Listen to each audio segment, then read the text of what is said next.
La doctora Gracie Winicky Lagman. Me permito leer parte de su hoja de vida.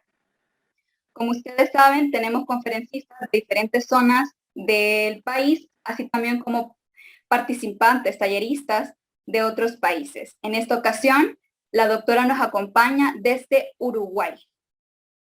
La doctora Gracie Winicky Lagman, egresada del Instituto de Profesores Artigas en Uruguay, en la especialidad de matemáticas. Recibió su maestría y su doctorado en educación matemática del Instituto Tecnológico de Israel.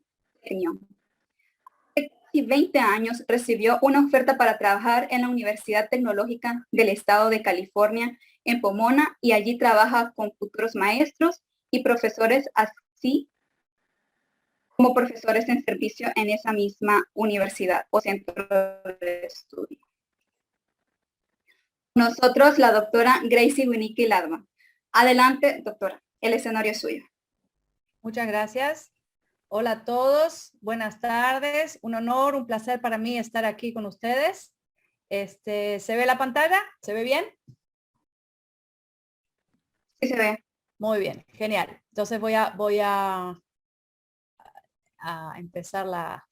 Perfecto. Bueno, entonces el tema que nos une hoy es el uso de la sorpresa como recurso didáctico en las matemáticas. Hay alguien que está, no sé si es, creo que es por accidente, pero hay un micrófono que está ahí sonando, pero bueno, no importa. Entonces, como les decía, si quieren, ese es mi correo electrónico donde está mi contacto profesional, pero lo voy a poner después al final otra vez, si les interesa. Entonces, en esta presentación, una de las cosas que vamos a hacer es vamos a resolver ciertos problemas matemáticos, obviamente. Vamos a pensar, a reflexionar sobre la estructura de esos problemas y también analizaremos los roles que tiene el docente, el profesor, el maestro, provocando y analizando sorpresas para sus alumnos en su clase de matemáticas. Entonces, será mi malformación profesional, pero a mí siempre me gusta tener las definiciones medianamente claras. Y una manera de empezar es, por ejemplo, ¿qué es la sorpresa? Entonces, cuando uno busca en el diccionario qué es la sorpresa puede ser definida como la acción o el efecto de generar asombro, de causar impacto o de provocar desconcierto, mostrando o develando alguna conexión que estaba oculta entre ideas. O sea, la sorpresa es el acto, pero también es el hecho mismo, la causa, qué es lo que provoca la sorpresa. Entonces vamos a tratar de analizar cuáles son esos estímulos, qué es lo que provoca una sorpresa, y vamos a ver que eso es importante porque la sorpresa amplifica o ayuda a que nuestra relación afectiva con el aprendizaje sea mayor. Cuando recibimos una sorpresa agradable, nos sentimos más felices y queremos mantenerla o aumentarla. La sorpresa también nos puede motivar para resolver discrepancias, lo que se llaman disonancias cognitivas, cuando hay ideas que son contrarias y las queremos resolver. Hacer que los resultados matemáticos parezcan inesperados y no triviales es a veces inclusive opuesto a lo esperado, es el secreto de la enseñanza de las matemáticas, potenciando la sorpresa. Entonces, lo que vamos a tratar de hacer es enseñar, no la sorpresa en sí misma, sino usar la sorpresa para potencializar el interés de los estudiantes aprendiendo matemáticas. Entonces, aquí mi mentora, la doctora Moshe Zadar en el Tecnión, escribió un artículo que después al final de la charla los voy a compartir. Son 10 tipos de distintas sorpresas matemáticas. Que ningún contenido en especial. Cuando descubrimos una propiedad común a una colección que parece aleatoria, eso provoca sorpresa. Cuando un pequeño cambio en las condiciones de un problema genera una gran diferencia en los resultados. cuando existe algo que no esperábamos o algo que no esperamos, sí existe. También es una sorpresa. O sea, como ven, hay 10 tipos, por lo menos estos 10 tipos que ella categorizó. Y lo que vamos a tratar de hacer es, no sé si quieren tomar una captura pantalla de esta diapositiva, pero vamos a tratar de buscar estas sorpresas en los distintos problemas que vamos a ver en un minuto. ¿Ok? Y me gustaría también al final del taller, si a ustedes se les ocurre en la matemática que ustedes enseñan o la que ustedes estudian, ¿qué resultados les sorprende a ustedes o cómo los presentarían a sus alumnos para que ellos sean sorprendidos? ¿Ok? Entonces vamos a empezar con un rectángulo. En este caso, imagínense que esto es un patio de 10 por 6 y lo queremos cubrir, lo queremos teselar con azulejos, con baldositas cuadradas. ¿Con qué cuadrado? De un solo tipo, o sea, todos del mismo tipo. ¿Qué cuadrados tendríamos que pedir en la tienda para que se pueda cubrir este rectángulo?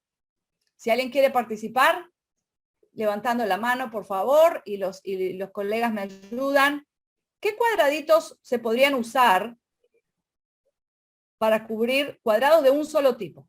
¿Qué cuadrados congruentes se pueden usar para cubrir este rectángulo? ¿Qué les parece?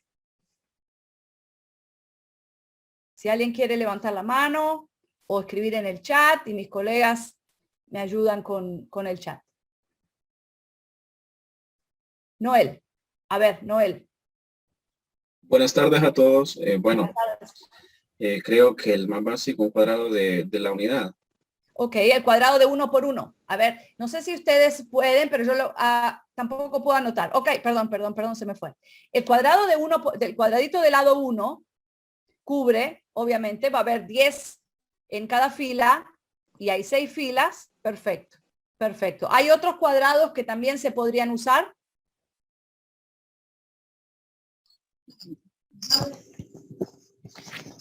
Angie Ruiz, adelante.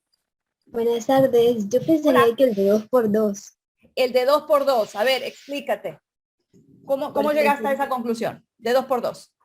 Bueno, el 6 es múltiplo de 2 y el 10 también. Exacto. Entonces, habría 5 en cada fila y habría tres filas de 5 cuadraditos cada uno. Excelente. Sí. Muy bien. Muchas gracias, Angie.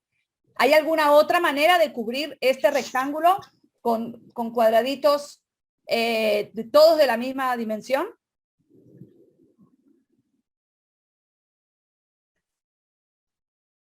Noel dijo de 1, Angie dijo de 2. ¿Se podría de 3?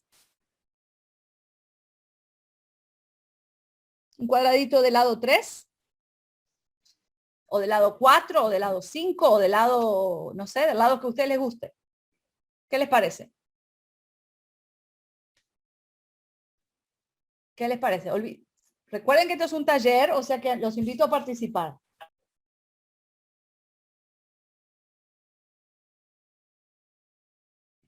A ver. Muy bien. Kenia dijo 2 por 2. 5 azulejos. Por 2. Bueno. 2. Ok. 3 por 2. Solo de 2 es posible. Uzi dijo, no sé si estoy leyendo bien el nombre. Solo de 2 es posible. 6 por 10, 60. ¿Qué quiere decir 6 por 10, 60? Rosita, a ver, ¿qué te parece? 6 por 10, 60. ¿Qué significa 60 en este contexto? Rosita, escribiste 6 por 10, 60.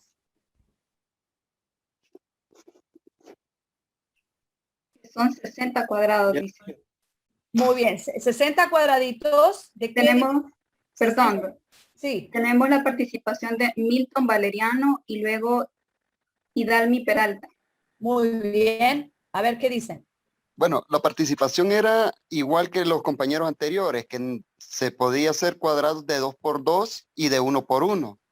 Ajá. Si hacemos la simplificación por descomposición de factores primos, creo que Opa. solo de 1 por 1 y de 2 por 2.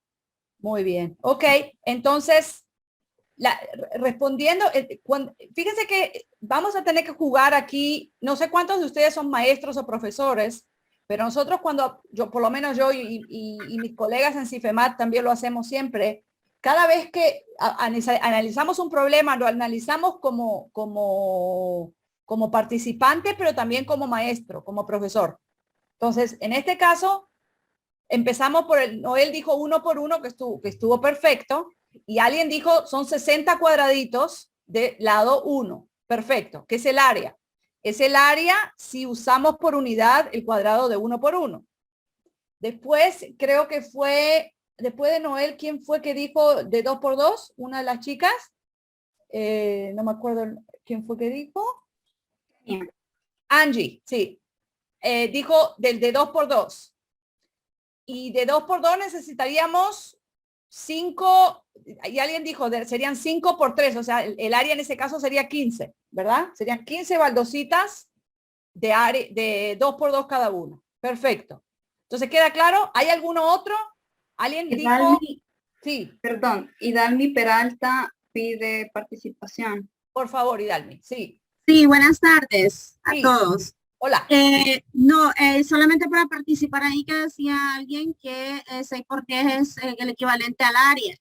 Entonces, en ese caso también aportando ahí serían 60 cuadrados. Sí, pero despacito, despacito por las piedras, porque el área es 60 si la unidad de área es el cuadrado del lado 1. Si la unidad de área es el cuadrado del lado 2, entonces el área sería 15. Necesitamos 15 de esas. ¿Ok? El área, la unidad de área no tiene por qué ser el de 1 por 1. La unidad puede ser el de 2 por 2. ¿Ok? Entonces en ese caso necesitaríamos 15 de esas baldositas. Alguien comentó que no hay otro más, que el mayor es el de 2 por 2. Perfecto. Ahora, en este caso, como dijeron, les doy una representación visual de esas dos ideas, ¿sí? El de 60, los 60 cuadraditos de 1 por 1 y los 15 cuadraditos de 2 por 2, ¿sí? Perfecto. ¿Existen otros cuadrados que pueden teselar a este rectángulo? ¿Existen otros? ¿Qué les parece? Sí, no, pensemos.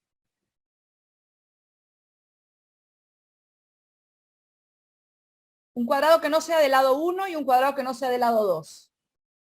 Puede ser un cuadrado del lado 3, del lado 4, del lado 5. Alguien dijo que no, pero me gustaría que piensen todos por qué. Y no estoy segura de que no. ¿Qué les parece? Para algunos puede ser una pregunta trivial, pero para otros puede ser una pregunta trivial y la respuesta la tienen incorrecta también. ¿Qué les parece? ¿Hay alguien que participa? ¿O lo dejamos así? Nos pregunta Uzi Merari. Sí. ¿Por Uzi, qué el máximo común divisor de 10 y 6 Ah, es 2? Exacto. El máximo común divisor entre 10 y 6 es 2. No es una pregunta, nada más la observación, es una aseveración que Exacto. si usted los quiere congruentes, entonces Ajá. evidentemente tienen que ser de 1 por 1 o de 2 por 2 porque el concepto ahí que se podría aplicar es el de máximo común divisor. Exacto, exacto. Entonces digamos, ya me están llevando por donde yo enseguida quería y ya lo vieron. Excelente. Thank you. Muchas gracias, Susi. Dado un rectángulo en una grilla cuadrada, este rectángulo siempre se puede ser teselado con cuadraditos de lado 1, porque es la esencia de la grilla, ¿no? El papel cuadriculado siempre les da esa posibilidad. Y la pregunta es si existen otros cuadrados con esta propiedad que pueden teselar un rectángulo.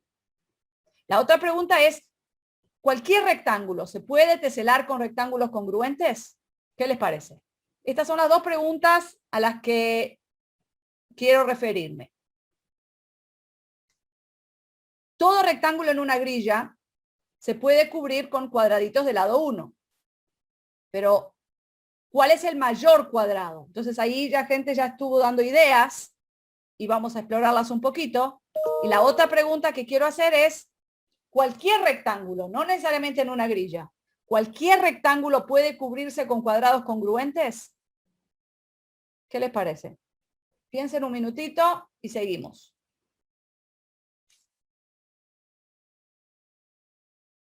No se olviden que lo que atrás de esto tiene que haber sorpresas. O sea, estoy tratando de sorprenderlos.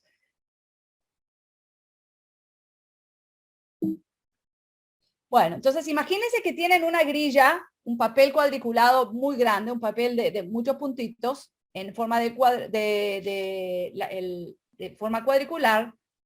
Y tenemos en este caso, por ejemplo, un rectángulo de 12 por 18. Para los alumnos, digamos, esto ya me estoy refiriendo a los alumnos, no a ustedes. A ustedes ya creo que ya la mayoría ya dio el resultado. Pero podríamos tener un rectángulo de 12 por 18 y dibujarlo. Y el mayor cuadrado que lo cubre es el de 12 por 12. Pero claro, ese no va a cubrir todo el rectángulo porque queda una parte, la parte que está en blanco, que es muy chiquita, que el 12 por 12 es demasiado grande. Entonces el de 12 por 12 obviamente no es una solución.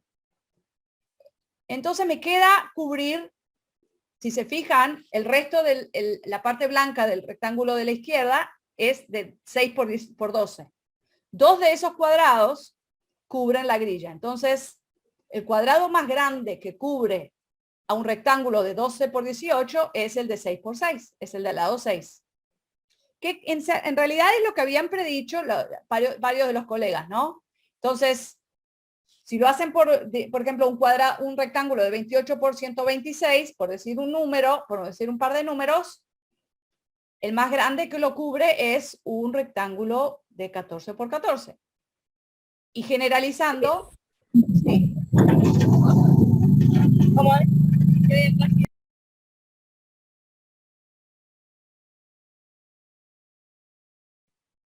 Entonces, generalizando, tenemos un rectángulo genérico de lado m por n en una grilla y queremos saber, obviamente, que tendríamos el cuadradito de 1 por 1 que lo va a cubrir. M cuadrados en una fila y n filas. Perfecto, pero ¿hay cuadrados más grandes? Y sí hay. ¿De qué dimensiones? Entonces, parte de ustedes ya dieron esa respuesta, no sé si alguien la quiere repetir. Maite Rodríguez nos comenta de 6 por 6. De 6 por 6, en el caso de 12 por 18 es el 6 por 6. Y si fuese m por n, ¿cómo llegamos al 6? ¿O cómo llegamos al 14 en el caso de 28 por 126? O si fuese un rectángulo de 15 por 45. O de 15 por 80. ¿Cuál sería la...? ¿Qué les parece? Lorena Maribel Urbina nos comenta, dice, en m por n sería el máximo común divisor de m y n. Y lo mismo nos comenta Arturo, dice. Muy bien, el máximo común divisor entre m y n. Perfecto, perfecto. Entonces ya lo tenemos resuelto. Todo rectángulo en una grilla puede ser cubierto por cuadraditos, obviamente de 1 por 1, pero también por cuadrados más grandes, si el máximo común divisor no es 1. La segunda pregunta que yo les hacía es, si todo rectángulo, no necesariamente en una grilla, un rectángulo dibujado en un papel o en la arena, un rectángulo puede ser teselado por cuadrados congruentes, ¿qué les parece? Cualquier rectángulo, finito, gordito, cualquiera. ¿Qué les parece? ¿Sí o no? Angie. Florian Coello nos comenta a ver, que sí. Sí, a ver. Tesia también. Arturo Valentín nos comenta, dice, siempre puede ser teselado con el 1. Siempre ahí está. Todo siempre puede ser teselado con el 1. Ajá. Ok. Ok. ¿Todos están de acuerdo? Sí, yo pienso que sí, siempre y cuando tengan un mínimo común divisor. Ah, bueno. Entonces ahora les voy a preguntar a todos los colegas, que todos somos gente muy seria, ¿Siempre podemos calcular mínimo común divisor entre cualquier par de números? ¿Máximo común divisor? Esa pregunta es una pregunta poco capciosa, un poco difícil. Porque estoy tratando de empujar, de pinchar un poquito. Vamos a ver, voy a presentarles dos razonamientos que dos de mis alumnos me propusieron cuando hicimos esta actividad y ustedes me van a decir qué les parece, ¿ok?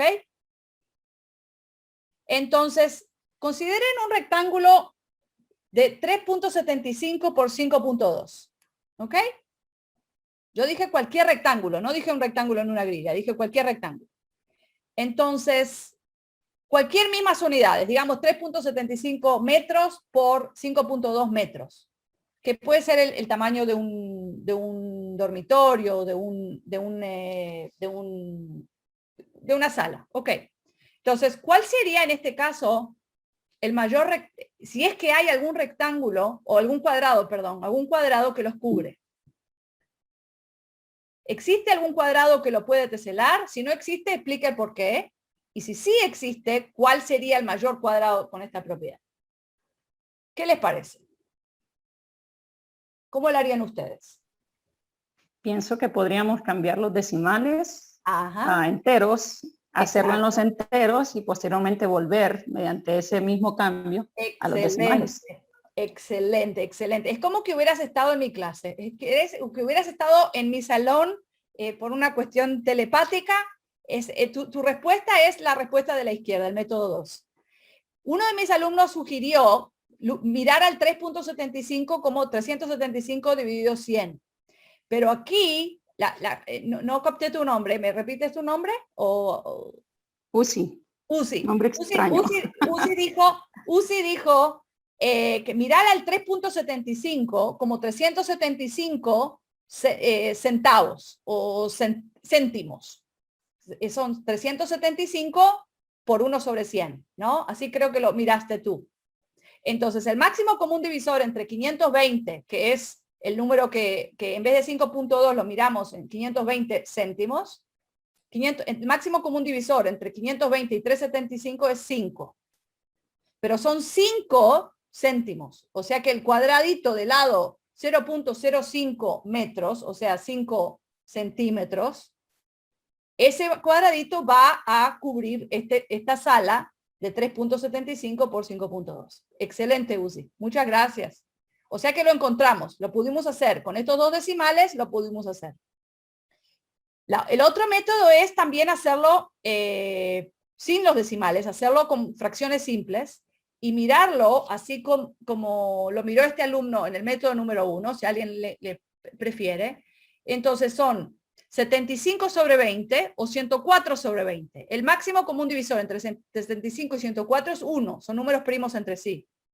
Lo que significa que el cuadrado mayor, el mayor cuadrado que cubre esta sala es de 1 sobre 20. Porque hay una cuestión de escala, ¿no? En vez de 1 es si fue 75 metros por 104 metros. Pero no es 75 metros, sino es 75 sobre 20. Entonces, el máximo común divisor es 1. El mayor cuadrado que cubre a este rectángulo es de 1 sobre 20. ¿Qué les parece? ¿Cuál les gusta más? ¿Cuál de los dos métodos les parece mejor a ustedes? ¿Cuál les gusta más? Si me permite, profe, hacer un comentario a nivel didáctico. Por favor. Fíjese que en Honduras se utiliza bastante el hecho de que cuando se enseña en tercer y cuarto grado a los niños el concepto de décimas y centésimas, se les enseña a convertirlo, los números decimales, a un entero, pero sabiendo que son décimas y centésimas, como usted bien lo apunta. Exacto. Entonces, yo claramente lo vi porque por ese lado. me he enfocado, en esas conversiones. Entonces un niño podría ver eso que usted está apuntando en este momento, claro, si a él se le ha expuesto a este tipo de actividades. Perfecto, perfecto, perfecto. Pero tú sabes que aquí en los Estados Unidos eso no es común. Entonces, yo vivo en Estados Unidos, como les decía, yo trabajo en California, pero tengo la suerte de poder dar las vueltas por muchos lados. No ahora, ¿no? No en los últimos años, pero sí en general. Y en los Estados Unidos esta práctica no es tan común. Entonces me alegra que en Honduras hagan esto porque es muy importante que ellos entiendan la base 10, no solo para números mayores que 1, sino también para números menores que 1. Entonces es muy importante, Uzi, lo que estabas diciendo, muy, muy importante. Por otro lado, el método 1 es un método que en vez de tratarse sobre decimales, se trata sobre fracciones sencillas, ¿no? En este caso, fracciones impropias, pero entendiendo que en vez de comparar 375 con 520, en este caso se comparó 75 con 104, para que sean otros números también, para que vean que hay distintas maneras. Entonces, ¿qué significa este resultado? Este resultado significa ¿qué cosa? Yo tomé aleatoriamente un rectángulo de 3.75 por 5.2. Si en vez de esos números tuviésemos otros números,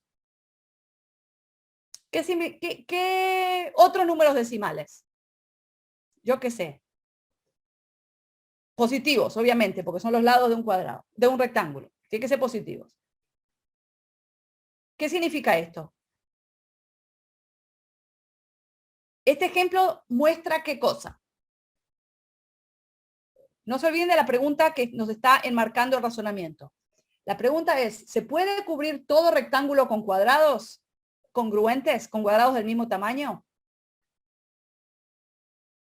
Aquí tuvimos un ejemplo de no números enteros, o sea que en este caso no hicimos el máximo común divisor de los números, sino que tuvimos que hacer un proceso primero y después hacer el máximo común divisor.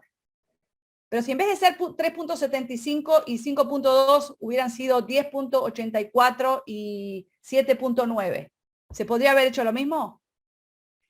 Nos comenta Delfina Piscini. Sí. Dice, si la longitud de un lado fuera un número irracional, pregunta, dice, situación real.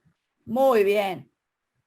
Excelente. Esta es la pregunta que también pregunto yo. ¿Qué pasa si el rectángulo es de 4 por raíz de 2?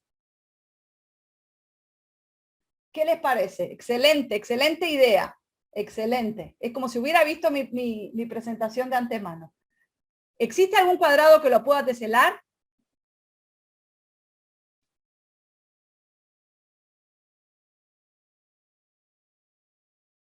Digamos que es lo que se llama, no sé si escucharon, los lados del rectángulo son inconmensurables. O sea, no puedes medir uno con el otro. En este caso, 4 y raíz de 2 no tienen medida en común. No se puede hacer lo que hicimos antes de hacer un denominador común y hacer el mismo proceso. Entonces, la respuesta, ¿qué les parece? Dice Noel Méndez, supongo que sí. El punto es una unidad de medida que se utilice. Y Angie Ruiz nos comenta, creo que sí sería posible, pero la respuesta sería irracional. Ok, si tuviésemos, por ejemplo, un rectángulo de dimensión raíz de 2 por 2 raíz de 2. O sea, en vez del 4 aquí, tuviésemos un 2 raíz de 2. El cuadrado del lado 2 raíz de 2 sí se puede usar. Pero en este caso, ¿cuántos raíz de 2 usaría para cubrir 4?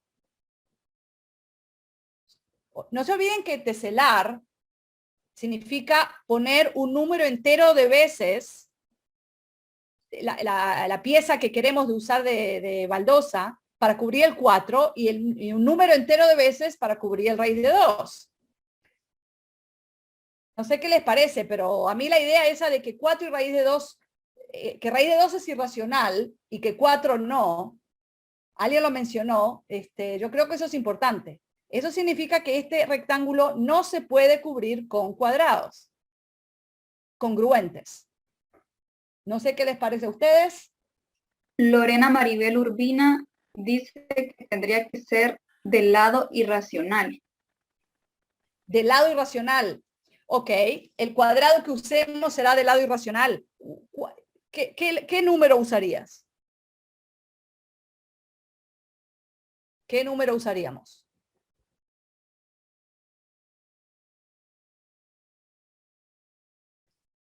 Yo creo que la respuesta en este caso en este caso específico, un rectángulo de 4 por raíz de 2, no se puede cubrir con cuadrados del mismo tipo. No se puede. Porque si el lado fuese racional,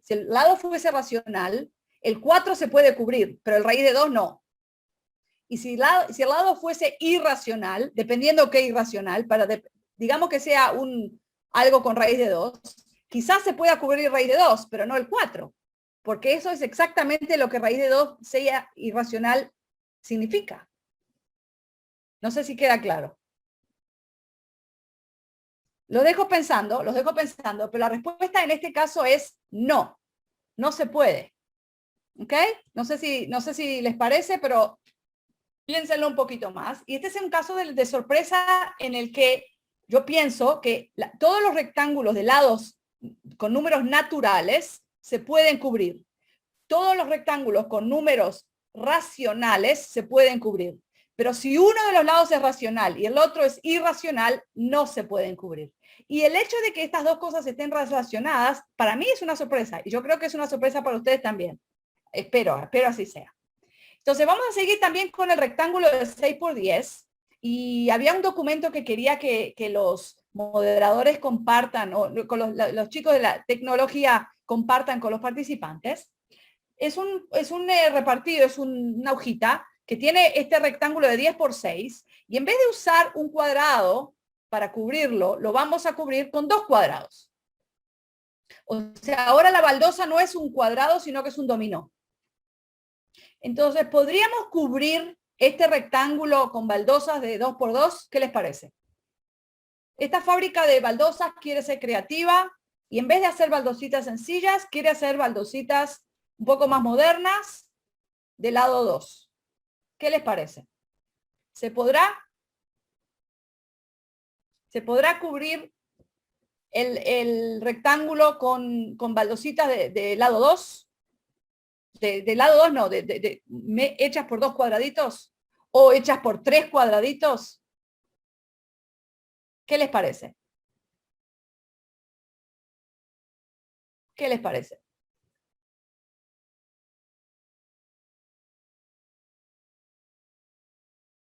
¿Qué les parece? A ver, ¿qué dice la gente en el chat? Nos comenta Alberto, sí se puede, dice. Sí se puede. Muy bien. ¿Cómo lo harías? ¿Cómo lo harías? Alberto, por favor. ¿Cómo lo harías? Y Ronald Muñoz nos dice, tanto de 2 y de 3 se puede. Con las 2 se puede. Excelente, excelente. Muy bien. ¿Cuál es el razonamiento? Quiero escuchar de Alberto y de Ronald y de todos los demás. ¿Cómo harías para mostrar que el de 2 por 2, el dominó se puede usar para cubrir este patio? Buenas tardes. Hola, Ronald. Buenas tardes. Bueno, a mí se me ocurre que al momento de multiplicar 6 por 10, sí, me da 60. Sí. Entonces, si es de 2, entonces como 60 es múltiplo de 2, entonces si se puede necesitaría 30. Muy bien. 2 por 2. Excelente. Muy bueno. En el caso de 3, necesitaría 20. Muy bien. Y por lo tanto, volvemos a cubrir eso que sería 60. Perfecto. Perfecto. Entonces lo que tú dices es que el área, en este caso, si usásemos cuadraditos de 1 por 1, el área sería 60. Midiéndolos de a 2, 60 dividido 2 es 30. O sea, necesitaríamos 30 piecitas de las de dominó o 20 piecitas de las de 3 para cubrirlo. Pero ¿se podrá cubrir o no? Porque yo quiero ver que alguien lo use colores para los chicos más chicos o para ustedes. Para eso que les puse la hojita para que lo hagan. Entonces, les sugiero también fijarse en estas, por ejemplo, esta ficha, esta pieza, esta baldosa, que se usa a veces para hacer diseños de colores en el piso. También tiene 3. 60 dividido 3 es 20. Esta tiene 4. Ay, perdón, se me fue la hoja. La de abajo tiene 4. 60 dividido 4 es 15. Todos son divisores de 60.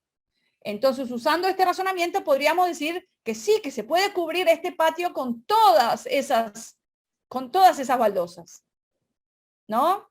¿Qué les parece? ¿Sí o no? Usando ese razonamiento. ¿Sí o no? Mari Grandi nos dice que sí. Mari dice que sí, perfecto. Ahora Arturo, pues, le lleva la contraria y dice que no. Arturo dice que no. ¿Y por qué? ¿Por qué Arturo dice que no? Y Bueno, Silvia dice que no porque también. tiene derecho a decir que no, pero yo quiero oír el razonamiento.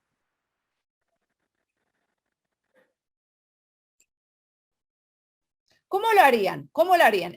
Bueno, empecemos usando el repartido si ustedes tienen. No sé si lo pueden abrir el documento, pero el de 2×2, por ejemplo, el de dominó se puede usar así. Por ejemplo, es un ejemplo, ¿no?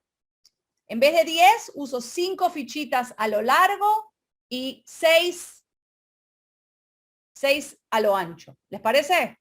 Ahí tienen las 30 fichitas que decía Ronald al principio, ¿verdad? O sea, con el de 2×2 lo pudimos hacer. Este es un ejemplo, no es el único. Quizás haya otras maneras. ¿Les queda claro? O sea, lo pudimos hacer. Aquí está el ejemplo. Con el de 3×3 también lo hicimos con 10 columnas y 2 filas. ¿Sí? ¿Les parece? O sea que pudimos con el de 2, pudimos con el de 3, de una fila. Ahora el otro era como una L. ¿Sí? Con el de la L podemos hacer así. 2 L juntas hacen un rectángulo de 2×3 y el de 2×3 cubre todo el azar. ¿Les parece? ¿Queda claro el teselado? O sea que Ronald tenía razón, ¿verdad? 60 dividido 2 es 30, o sea que necesitamos 30 verdes y blancas.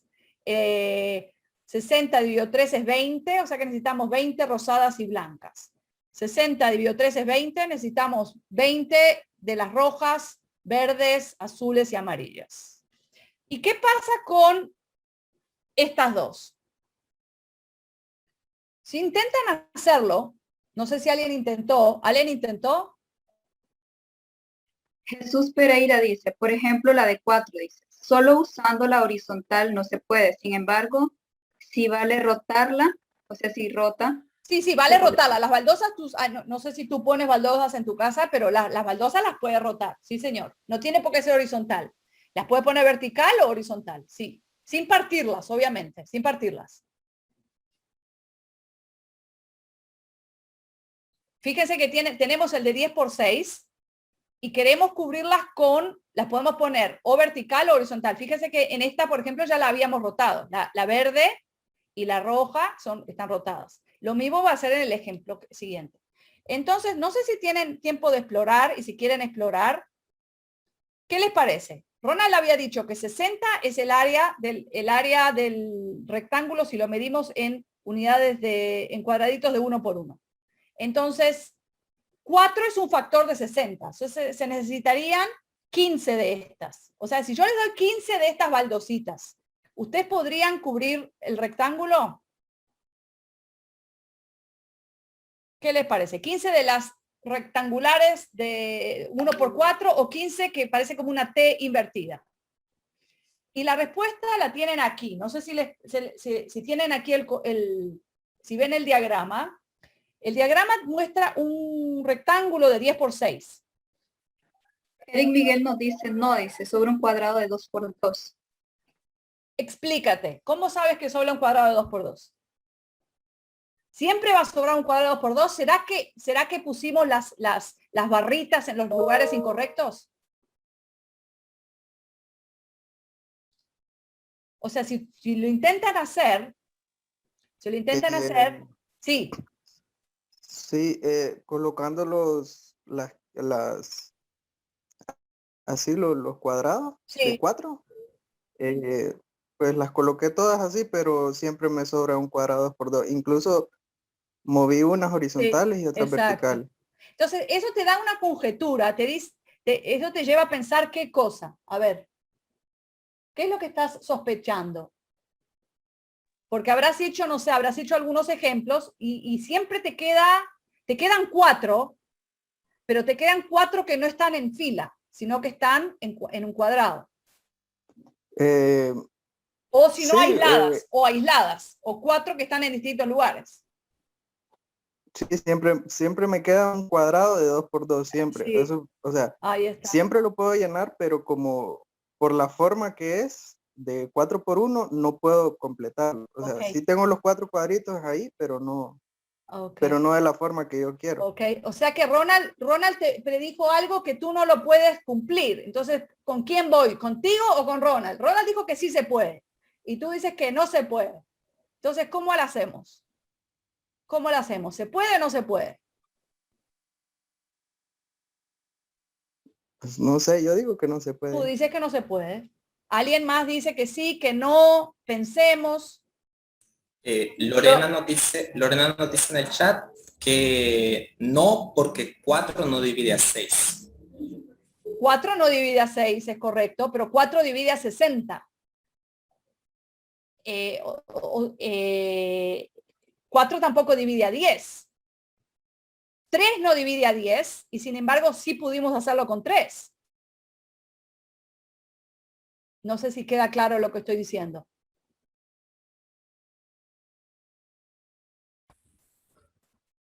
Si me permite aportar algo. Sí, por favor. 4 divide a 60. Eso está bien claro, creo yo. La cuestión es que la forma del, por así decirlo, la baldosa, no da para que llene los 60. Ajá. O sea que aquí está la cuestión entre los dos comentarios. Tiene que ser un factor de 60, obviamente. 4, el número de cuadraditos en la baldosa tiene que ser un factor de 60. Es condición necesaria, pero no es suficiente. Vamos a explicar por qué. Fíjense que cuando el tablero está cada vez que ponen una ficha de 4, se llevan una roja, una verde, una amarilla y una azul, ¿verdad?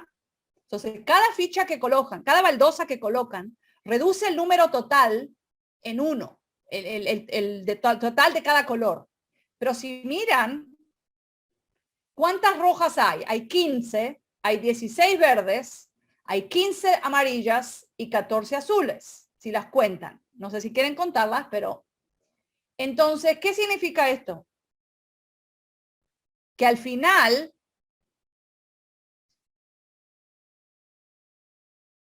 no van a quedar todas en 0. ¿Se dan cuenta por qué? Cada ficha de 4 que ponen va a bajar el número de la roja en 1, el verde en 1, el amarillo en 1 y el azul en 1. Pero como los números en la situación original no son iguales, no van a poder resultar todas en 0. Por lo tanto, no se puede cubrir el tablero. No sé si queda claro. Lo mismo, fíjense con la segunda baldosa, la T. La T, si la miramos desde el punto de vista, si fuese un ajedrez, el tablero podría considerarse negras y blancas, o en este caso azules y blancas, que es, digamos, mi bandera, ¿no? De Uruguay, azul y blanca. Cada T tiene 3 azules y una blanca, o 3 blancas y una azul. ¿Cuántas fichas se van a necesitar? Si se pudiese. 60 entre 4 es 15. 15 es un número impar, lo que significa que el número de blancas y el número de azules al final no va a ser el mismo, no es 0. ¿Por qué? Porque cada 2 fichas yo las puedo balancear, pero 15 es un número impar. ¿Queda claro? No sé si queda claro. ¿Preguntas?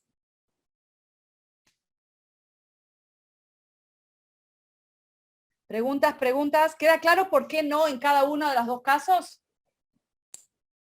En el chat nos dice Arturo, Noel y Mari Grande, excelente, perfecto, muy claro. Ok, bárbaro, me parece bien. Entonces, desde el punto de vista de las sorpresas, volvamos a las sorpresas que vimos. ¿Qué tipo de sorpresas hubo en estos 15, 20 minutos de conversación? ¿Pueden tratar de recopilar o de reflexionar qué tipo, para ustedes o para sus alumnos? Ustedes, digamos, ya están más, ¿cómo se llaman? Curtidos, ya saben mucho más, Pero, ¿qué oportunidades para sorpresas podría haber en estas actividades? Por ejemplo, una propiedad común a una colección aleatoria de objetos. Todos los rectángulos en una cuadrícula. Todos, cualquiera. Todos ellos pueden ser cubiertos por cuadrados. Todos. Un pequeño cambio que provoca una gran diferencia. Si en vez de ser un rectángulo en una cuadrícula, es un rectángulo cualquiera, y las dimensiones entre sí son inconmensurables, ya no se va a poder cubrir. Es un pequeño cambio. En vez de grilla, en vez de cuadrícula, tenemos cualquier rectángulo con dimensiones que podría ser cualquiera. No todo rectángulo puede ser cubierto por cuadrados de misma dimensión. ¿Ok? Por ejemplo, sí. Dice Arturo Valentín, la sorpresa es haber pasado de los enteros a racionales y los irracionales. Exacto, exacto. Y la conexión a la geometría. Porque no es solamente la cuestión de los números, sino la implicación geométrica de eso. Porque muchos de los alumnos aprenden en su clase de matemática qué son números irracionales, pero no lo ven desde el punto de vista geométrico. Excelente, muchas gracias. Sí. Otras aportaciones. No sé si vieron en el número 9 un único algoritmo que resuelve infinitos problemas. ¿Vieron algún algoritmo que dimos por ahí? De modo sutil les presenté 2 algoritmos. No sé si lo vieron. ¿Qué algoritmo traté de poner sutilmente? Uno fue el algoritmo de Euclides para encontrar el máximo común divisor. No sé si se percataron. ¿Se percataron del algoritmo del máximo común divisor? O en el caso que les mostré el rectángulo de 12 por 18. Y el segundo es el algoritmo que nos nombró Uzi, que era pasar de números decimales a tratarlos como si fuesen números enteros y después corregir la unidad. Excelente, excelente. Bueno, como ven, hay muchas oportunidades para sorpresas y quiero seguir un poquitito más si es posible. Quisiera preguntar, en vez de trabajar con cuadrículas, quiero preguntar qué triángulos, el equilátero, el rectángulo isósceles, el agudo isósceles, el obtuso escaleno, ¿cuáles teselan el plano? ¿Con cuáles se puede teselar el plano? Y digamos que tienen un mantel infinito, bien grande, y lo quieren hacer de triángulos del mismo tamaño y de la misma forma. ¿Cuáles se pueden usar? ¿Cuáles se pueden usar? ¿Qué les parece? Doctora. Sí. Primero nos dice Noel, mencionó incluso la diferencia entre los números pares e impares, una forma visual del máximo común divisor. Exacto. Y Arturo Valentín nos dice el rectángulo, Yesenia González, equilátero. Ok, el rectángulo sí, o sea, el verdecito sí puede teselar porque es equilátero, el rectángulo sí, porque si lo ponen quedan cuadrados y todos con cuadrados. ¿Podrían hacerlo con el amarillo o con el rojo? ¿Qué les parece? ¿Qué les parece? ¿Qué fue? Si ustedes tuviesen una fábrica, de baldosas y quisiesen ser muy creativos, no desde el punto de vista físico, porque hay otras cuestiones que se rompen. Por ejemplo, la roja se rompería muy fácil, pero eso es cuestión de física. Yo estoy hablando de cuestión matemática, puramente matemática. En teoría, ¿cuáles usarían para teselar el piso de la casa o el patio el patio de la casa? ¿Qué les parece? Antonio Menocal nos dice que todos se pueden teselar. ¿Por qué, Antonio? A ver, ¿por qué todos? Yo estoy de acuerdo contigo. Dice, Antonio ya estaba preparado para su pregunta, dice. Todo triángulo corresponde a la mitad de un rectángulo. Muy bien. No necesariamente, a la mitad de un paralelogramo, no necesariamente un rectángulo. Para hacer un rectángulo los tiene que partir, y si parten las baldosas ya ahí pierdes dinero. Pero lo que sí puedes hacer, fíjate, yo estoy tomando esa idea, todo triángulo, cuando lo rotan 180 grados o en el punto medio de uno de los lados, genera un paralelogramo. Y el paralelogramo sí puede teselar el plano. ¿Correcto o no? Lo que harían es, harían franjas de paralelogramos. Quizás quede bonito, quizás no, depende del gusto de cada uno, pero eso sí, y tiene que ver con el hecho que la suma de los ángulos de un triángulo es 180 grados, ¿verdad? Ahora, en vez de trabajar con triángulos, me gustaría preguntarles sobre cuadriláteros. Cuadriláteros, ¿qué cuadriláteros pueden usarse para teselar el plano? Y yo ya les digo de antemano, usen uno cóncavo. No sé si en todos los países lo llaman de la misma manera. Están los cuadriláteros convexos y los cóncavos. Entonces, si yo les digo, por ejemplo, en practicar con un cóncavo. Este es convexo, pero ¿qué les parece? Fíjense lo que les decía antes. Si lo rotan 180 grados alrededor del punto medio de uno de los lados, van a recibir esta figura. Y si rotan otra vez, van a recibir esta. Y si lo rotan otra vez, van a recibir esta. ¿Se dan cuenta que como la suma de los 4 ángulos internos de un cuadrilátero es 360 grados, todos los cuadriláteros, cóncavos o convexos, todos van a teselar el plano? Todos. Sorpresa, ¿no? Todos los cuadriláteros teselan el plano. Todos. Entonces, ¿qué les parece? Voy a preguntar ahora. A ver, usen su sombrero de profesor o de maestro. ¿Qué voy a preguntar ahora?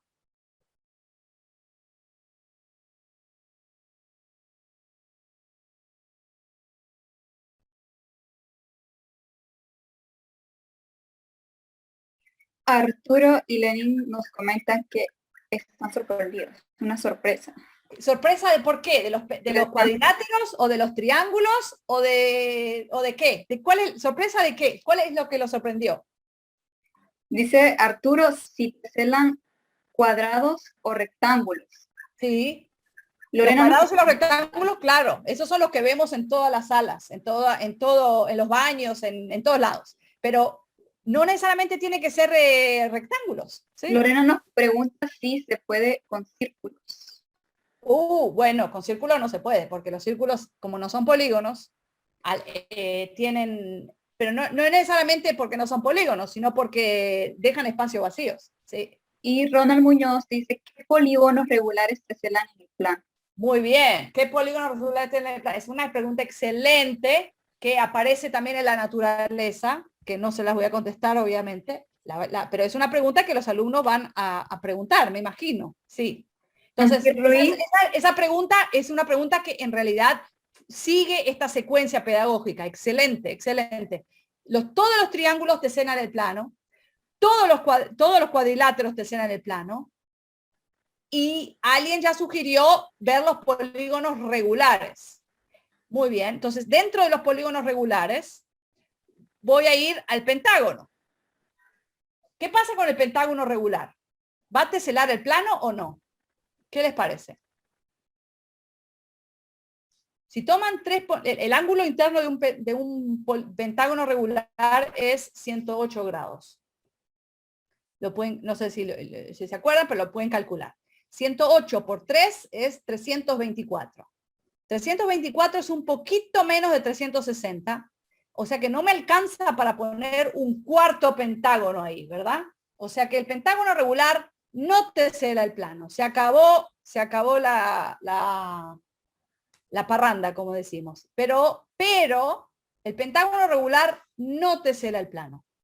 Pero el pentágono regular, de todas maneras, tiene una propiedad muy interesante, que se la voy a mostrar en un segundo. ¿Qué pasa si en vez de teselar el plano, tratamos de hacer esto que estoy insinuando en esta figura? No sé si queda claro. ¿Qué les parece va a quedar? Va a quedar, en el área blanca esta, va a quedar ¿cómo se llama esta figura blanca que está acá en el medio?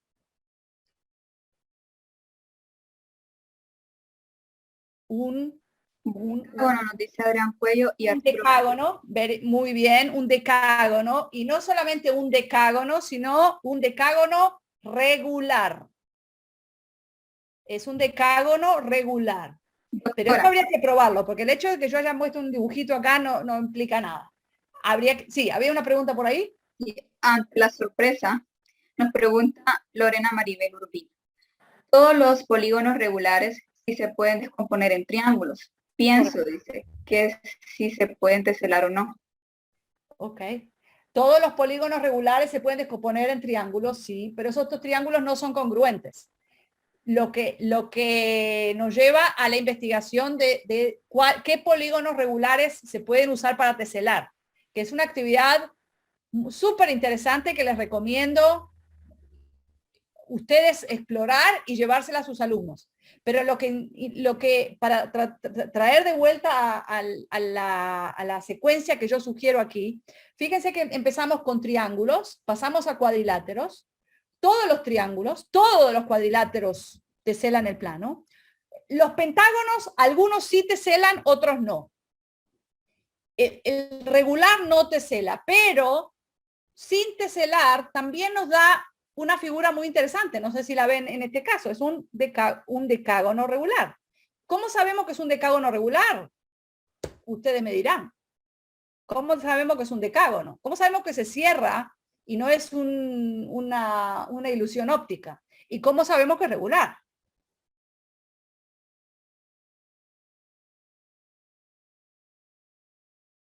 ¿Cómo sabemos? Hay que hacer unos cálculos, nada más. Hay que hacer unos cálculos. Nos comenta Rosita Ventura, porque todos los lados miden lo mismo. Exacto. Todos los lados miden lo mismo porque es el mismo pentágono regular. Excelente. ¿Y cómo sabemos que se cierra? ¿Cómo sabemos que se cierra y que no queda espacios vacíos? Dice Arturo Valentín, que ha estado muy activo en este taller. Los lados iguales o ángulos iguales. Muy bien, los ángulos son iguales. ¿Cómo sabemos que los ángulos son iguales? Y luego Idalmi Peralta, perdón, nos dice, tiene 10 lados y los lados son todos iguales. Muy bien. Pero ¿cómo sabemos que se cierra? Porque en este momento estamos haciendo una apreciación visual. La geometría es un poquito más que eso. O sea, lo visual es importante, pero necesitamos un poquito más de razonamiento. ¿Cómo sabemos que esto se cierra y que no, que los pentágonos, por ejemplo, el último que puse es el naranja y el verde, ¿no? Contestando su pregunta, Lorena Maribel nos dice, es regular porque usa la base de cada pentágono como lado. Sí, pero no sabemos si se cierra o no, porque podría ser que quede o superpuesto o que quede abierto.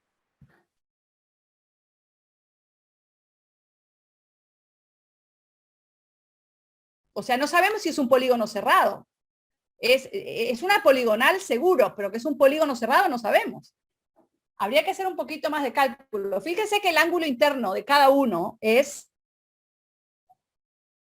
108 por 2 es 216. 360 menos 216 es 144, ¿verdad? Doctora. Sí. Antes de que comenzara a hacer los cálculos, Cruz Florentino nos comentaba, dice, por la suma de ángulos externos. Excelente. A ver, ¿cómo fue eso? Porque fue un cálculo distinto. Ese cálculo es distinto al mío. Sí, ¿cómo es ese cálculo? Me gusta. ¿Qué cálculo haría? Me encanta. Perfecto. Me gusta, me gusta, me gusta. El ángulo, no sé si se fijan que el ángulo exterior es 36. ¿Lo ven? Es el ángulo suplementario a 100, ¿es 36? Sí, el ángulo es 36, ¿verdad? Porque 108 más 108 es 216. 216 menos 180 es 36. El ángulo exterior del polígono blanco es 36. Lo que significa que el interior es 144. Es un decágono. ¿Sí? Tienen que hacer la suma de los ángulos para ver que queda exactamente bien. Bueno, entonces, bueno, acá no sé por qué lo puse en inglés, porque ese es el original. Bueno, acá las tienen en español. Estas son las sorpresas que tratamos de animar en esta actividad, en este taller.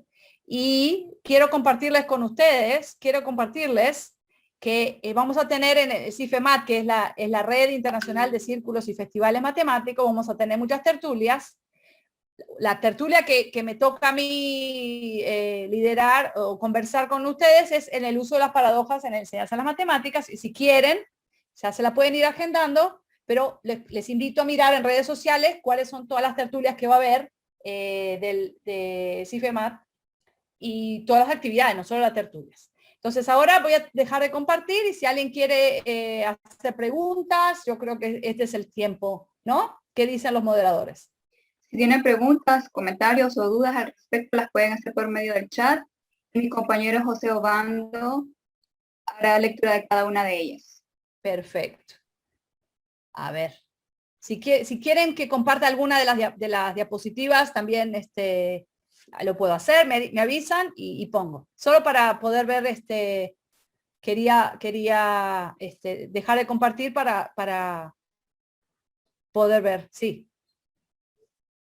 Preguntas, comentarios, ideas. Lo que yo quería en este taller era básicamente, no necesariamente hablar de matemáticas, sino hablar de la enseñanza de las matemáticas. Y en especial, cómo generar el ambiente para que los alumnos tengan expectativas, porque un alumno que no tiene expectativas y que no le importa, no se sorprende. Para sorprenderse uno tiene que esperar algo o no esperar nada en especial y sorprenderse y valorar el resultado.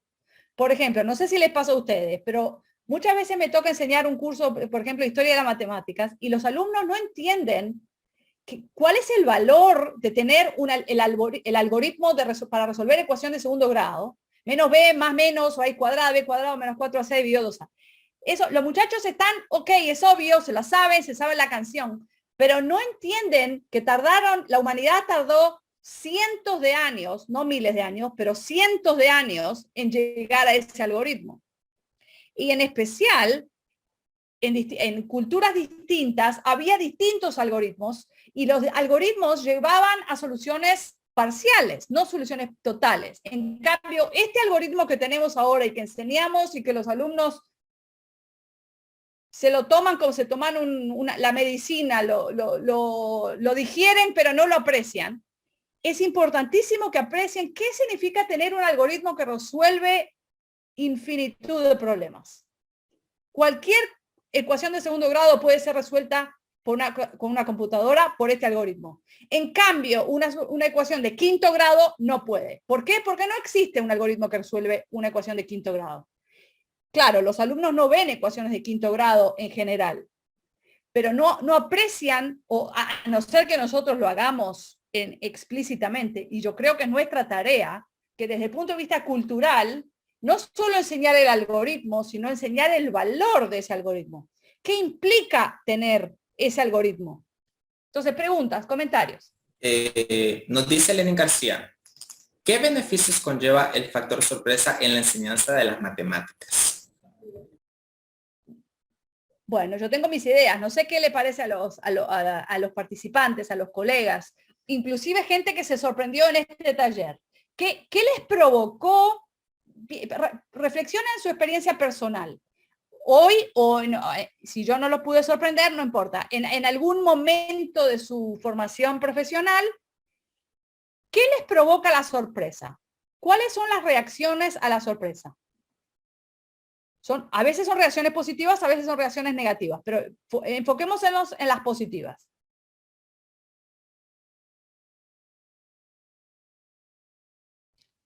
Yo propuse dos, pero quizás haya más. ¿Qué beneficios? Es una pregunta excelente. ¿Qué beneficios nos trae el factor sorpresa a la enseñanza?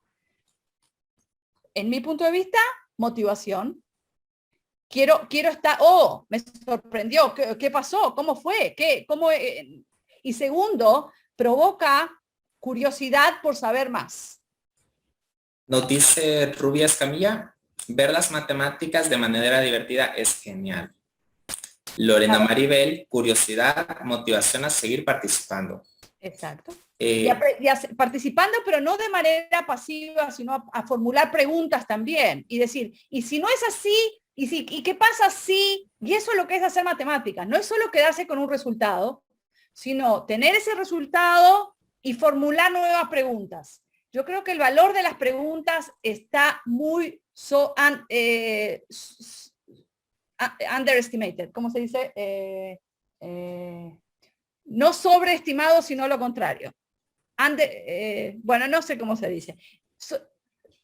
No está valorado suficientemente. Los alumnos tienen que hacer preguntas, pero no preguntas por cosas que no entienden, sino preguntas de las que ellos quieren saber. Resolvemos un problema. Muy bien. Ahora, formula una pregunta que quieras resolver en base a este problema o que quieras averiguar. Sí, más preguntas, más comentarios. Antonio Menocal quiere participar. Le pueden activar el audio.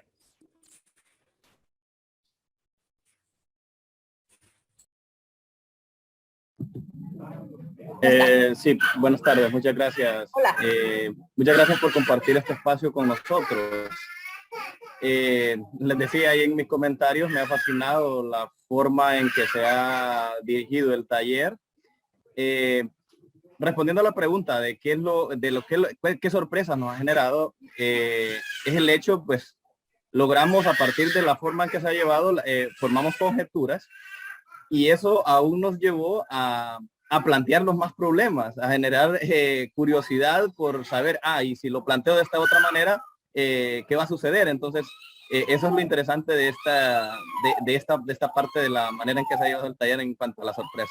Muchas gracias. No, gracias a ti, Antonio. Muchas gracias a ti.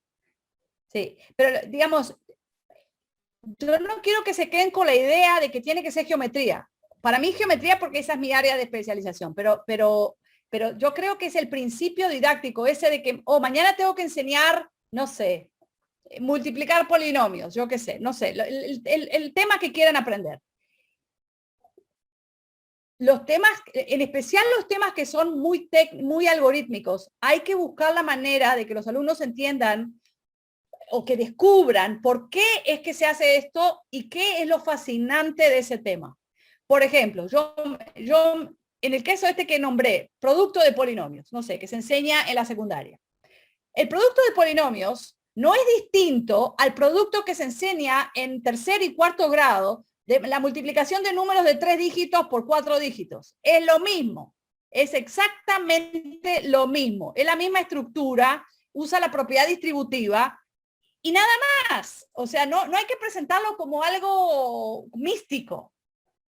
Pero por otro lado, el producto de polinomios es un polinomio. O sea, el conjunto de los polinomios es cerrado frente al producto. Esa es una oportunidad espectacular para que los alumnos entiendan sobre estructuras matemáticas. El cociente de polinomios no es un polinomio. Entonces, para que vean, el cociente de dos números enteros no es un número entero.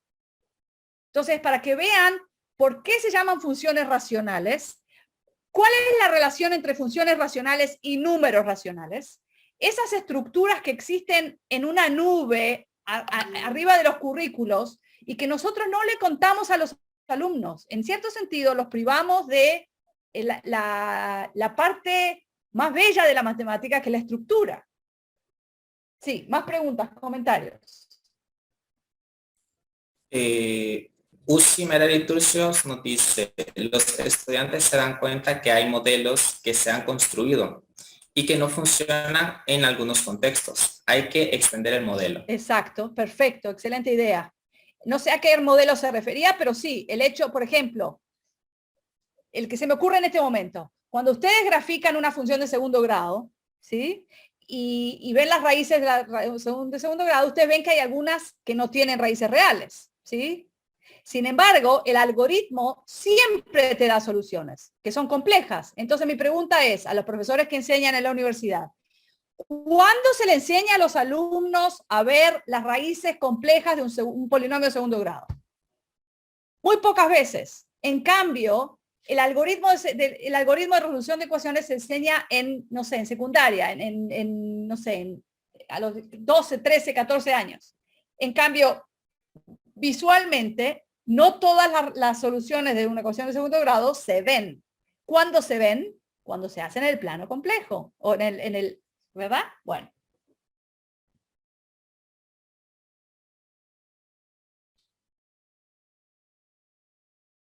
Preguntas, más preguntas. Entonces, no sé si aquí los colegas, los técnicos quieren compartir el artículo que mencioné. Está en inglés y si lo pueden copiar y poner en Google Translate y traducir. Es el que tiene, lo escribió mi mentora hace varios años, pero tiene un desarrollo de todas las ideas estas de la sorpresa, los distintos tipos de sorpresa.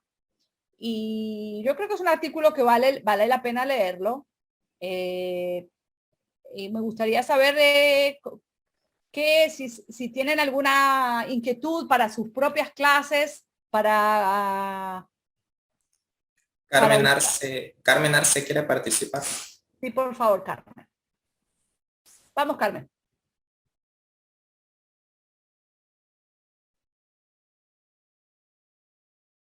Está, no sé si le quieren dar el micrófono para que pueda. ¿Carmen? ¿Dónde está Carmen? Muy bien, parece que salió de la sala. ¡Uy! ¡Uy, uy, uy! Mientras no sé si puedo hacer una pregunta, pero no tiene que ver con lo que desarrolló. No importa, sí, pregunta. Máximo, la respuesta va a ser no sé. Sí, es que usted ha dicho algo. El cociente de 2 enteros no es un entero. No. Pues yo entiendo lo que está mencionando porque usted parte bajo el hecho de que, por ejemplo, 4 medios, siendo una fracción, hay un cociente entre 4 y 2, me va a dar 2. Claro.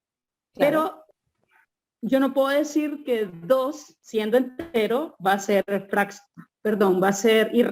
racional. No, despacito. Cuando yo dije el cociente de 2 enteros no es entero, hay mucho sincretismo, dije mucha información en esa oración. A veces es, a veces no es. 6 entre 4 no es entero. Lo que significa que el cociente de 2 enteros no se puede decir que es entero. No es entero. El cociente de 2 enteros no siempre es entero. 6 entre 4 no es entero.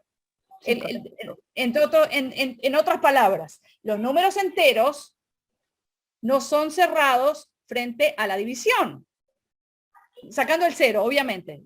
Sacamos el 0. Los enteros menos el 0 no es un conjunto cerrado frente a la división. ¿Queda claro? A eso me refería. Hay algunos casos que sí, pero en general no. No puedo decir el producto de 2 enteros siempre es entero. El cociente de 2 enteros con el segundo diferente de 0 es siempre un número racional, porque es la definición del número racional. Pero no siempre es entero. Por lo tanto, no puedo decir que es entero. No es entero. Cuando una sentencia matemática tiene que ser verdadera siempre. Entonces no puedo decir el cociente de 2 enteros es entero. No, no es entero. No es cierto. Esa frase no es correcta. ¿Queda claro? No sé si queda claro. Por eso lo pregunté, porque sí, había mucho detrás de eso que usted indicaba. Incluso sí. el hecho de que debajo del análisis... Gracias por puntualizarlo, porque nadie me escuchó, pero tú me escuchaste. Gracias. Sí, partiendo del análisis numérico también hay una cuestión bien interesante, es la construcción de los números enteros. Que, por ejemplo, usted tendría que hacer un isomorfismo para poder con ese número entero hacerlo racional. Exactamente. Pero fíjate que estamos ahora hablando de otro nivel, pero hablando digamos, de las estructuras que los alumnos manejan. En la escuela primaria aprenden a contar y hacer operaciones entre esos números. En algún momento van a hacer la sustracción y van a expandir el número natural al número entero. Pero antes que eso, hicieron la expansión a las fracciones. O sea, van a tomar 1 y lo van a dividir entre 3. Y ahí aparece el tercio. Y aparecen números menores que 1, que no son enteros, son lo que se llaman números racionales. A veces los llamamos fracciones. Ok, porque es la forma, la fracción es la forma. El número es número racional. Pero esa evolución, esa cuestión también tiene que estar desarrollada con el concepto con las operaciones. La suma de dos números racionales es siempre racional, pero la suma de dos números irracionales no siempre es irracional. O el producto de dos números irracionales no siempre es irracional. Y son esas cosas que nosotros los profesores sabemos, pero nunca, en algún momento, no es que nadie tenga vergüenza, pero no se habla de esas cosas y no sé por qué. En literatura uno siempre escucha de tal autor y de tal movimiento literario y de tal fenómeno y de este que fue inspirado en el otro. Y en matemáticas no. ¿Por qué? ¿Por qué? Y es una cuestión de perspectiva también, darle un poquito de humanismo a la matemática, que no son algoritmos o técnicas o reglas que hay que aprenderse de memoria. Hay una relación, hay una historia. ¿Por qué pasamos de esto a lo otro y de lo otro a lo otro? Porque hay una relación entre los temas y hay que contárselas a los alumnos. Los alumnos merecen saber esa historia, o por lo menos preguntar, y a través de las preguntas descubrir las relaciones. Muchas gracias, doctora Gracie Winicki. A las órdenes. Ha estado excelente hoy. Muchas gracias. Recordando el tema del taller, la sorpresa como recurso didáctico en la enseñanza de las matemáticas, y nuestra doctora Gracie Winicki, pues, posicionándose en aquellos escenarios donde antes solamente el hombre tenía derecho, por decirlo así, de estar o de educar. Ella como mujer el día de hoy nos viene a enseñar acerca de la sorpresa. No fue mi intención, pero bueno, gracias, Catherine, por las palabras. No fue mi intención fue más humilde, pero bueno, muchas gracias. Muy bien. Gracias. A las órdenes. Les escribo escribo mi correo en el chat, si alguien quiere contactarme, pero sí. Listo. En nombre del Departamento de Ciencias Matemáticas, doctora, y de parte de la Universidad Pedagógica Nacional Francisco Morazán y del comité organizador del Congreso, le damos gracias por compartir su experiencia y conocimiento en este evento tan importante para la educación matemática. A continuación, le presentamos el diploma de reconocimiento. Muchas gracias. Muchas gracias. Un honor. Le pido a mi compañero Obando que dé lectura a él.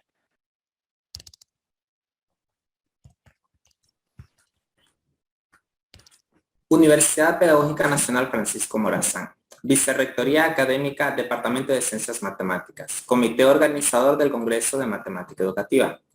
Otorga el presente diploma a Gracie Winicki Landman por su colaboración al impartir el taller La sorpresa como recurso didáctico en la enseñanza de las matemáticas, en el 10º Congreso de Matemática Educativa, realizado en modalidad virtual del 9 al 13 de agosto del 2021.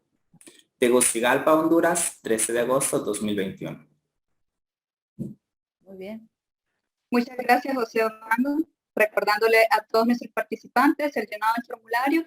El enlace está siendo enviado al chat de la sesión.